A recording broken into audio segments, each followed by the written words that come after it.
नमः सिद्धेभ्यः।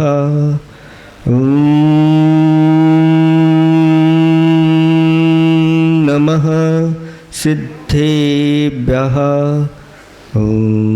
नमः सिद्धेभ्यः। निर्मल जल सामान्य है जिनका, चंदन से है देव बचन। अक्षत सम अक्षत है श्रद्धा, सुमनों सा सुंदर है तन।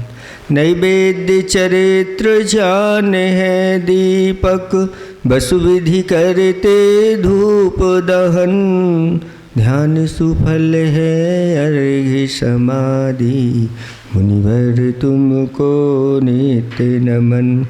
अनर्घ्य पद को पाने गुरुवर, मेरा अर्घ्य समर्पित है।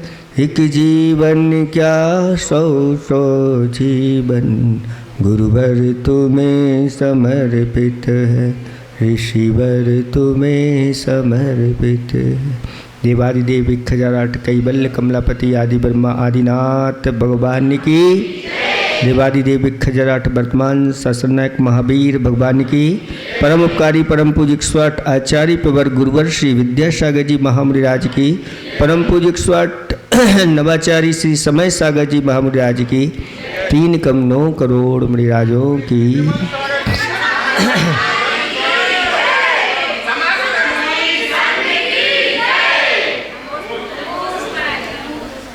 धर्म स्नेही भव्यात्माओं, भानगढ़ का नाम वर्षों से सुनते आ रहे थे। आज भानगढ़ में आज हम लोगों का प्रवेश हो गया और यहाँ के जो आदिनाथ भगवान बड़े बाबा के रूप में हैं, बहुत प्राचीन हैं। आप लोगों की भावनाएं बढ़ती गई और आचार्य भगवंत का यहाँ पर आना हो गया।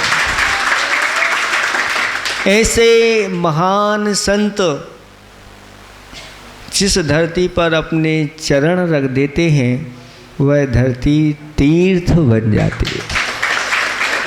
अभी ऐसे बहुत सारे भारतवर्ष में स्थान हैं जहाँ गुरुदेव के चरण नहीं पड़े, वह रह गए, पछता रहे हैं। अभी हम बागड़ में होके आए पिछला चतुर्मास, वहाँ बागड़ में आचार्य भगवान का प्रवेश ही नहीं हुआ। भावना बना रहे थे कि आचार्य भगवंत आएंगे, लेकिन बहुत तीव्र पुण्य चाहिए। और आचार्य भगवंत का जिन जिन के ऊपर आशीर्वाद हुआ वह भी बहुत पुण्यशाली हैं। ऐसे ही भानगढ़ वालों के ऊपर भी उनका आशीर्वाद हुआ।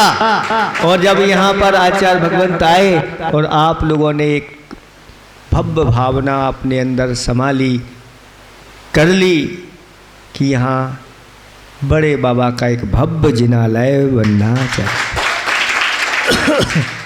लेकिन भावना तो बना ली, लेकिन वह भावना आपके भीतर ही रह गई, अभी तक पूरी नहीं हुई।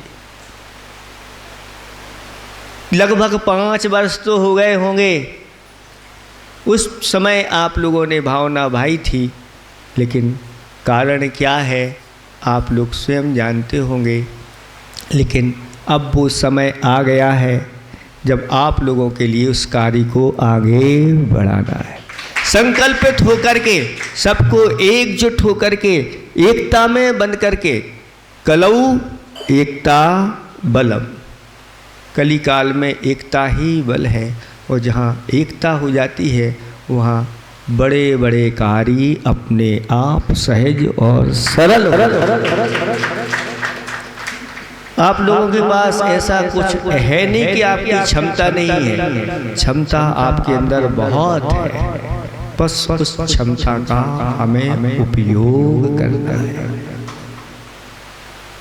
अनादिकाल से संसार में यह संसारी प्राणी भटकता आ रहा है, अनेक प्रकार के दुखों को उठा रहा है, किसके कारण से? चार संज्ञा के वसुभूत होकर के, आहार, भय, मैथुन और परिग्रह। उस परिग्रह संज्ञा में आसक्त होकर के व्यक्ति उसको छोड़ नहीं पाता और चार गति के 84 लाख योनियों के अनेक दुखों को उठा रहा है। हमारे आचार्य भगवंतों ने कहा कि परिग्रह अनंतों बार छोड़ा है और यही छूट गया, हमने छोड़ा नहीं है।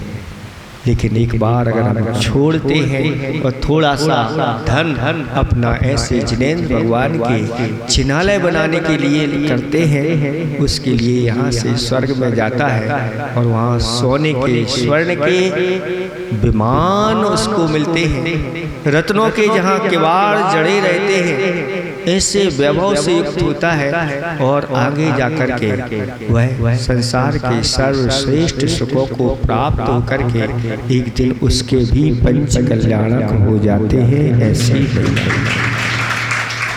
इसलिए आप लोग अच्छी तरह से मन बना लो, कल का दिन आपके लिए इसीलिए मिला है।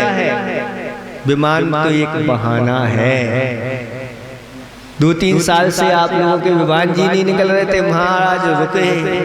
वैसे हमें भानगढ़ नहीं आना था, खिमलासा तो वहां से बीना से पास था, लेकिन फिर भी यहाँ के कुछ लोग गए, भावना उन्होंने बनाई, महाराज आप एक बार क्षण पड़ जाए, हमारा रुका हुआ कार्य आगे वृद्धि को प्राप्त हो जाए। तो फिर वहाँ से एक्स्ट्रा चल करके आए हैं, नहीं तो सीधा वही और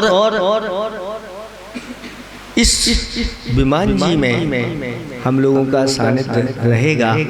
चूँकि हमारे लिए एक दिन का था, इन लोगों ने कहा महाराज एक दिन में कैसे करेंगे, अगवानी में ही 10 बज गए, अब विमान कब निकलेंगे, कैसे निकलेंगे, एक साथ सारे कार्य नहीं होते। महाराज आप तो 26 का रख लो, और जैसी आपको आशीर्वाद है अच्छी भव्यता के साथ और एकजुट होकर के ये सारे कार्य आपके होना चाहिए। आज इतना ही आशीर्वाद के रूप में आपको देते हैं। शाम को आप लोग 5:30 बजे भक्ति में आएंगे, उसी समय कुछ आपको अगर जिज्ञासा हो आदि आदि उसका समाधान आप लोगों का किया जाएगा। इन्हीं भावना के साथ अहिंसा परमो धर्म की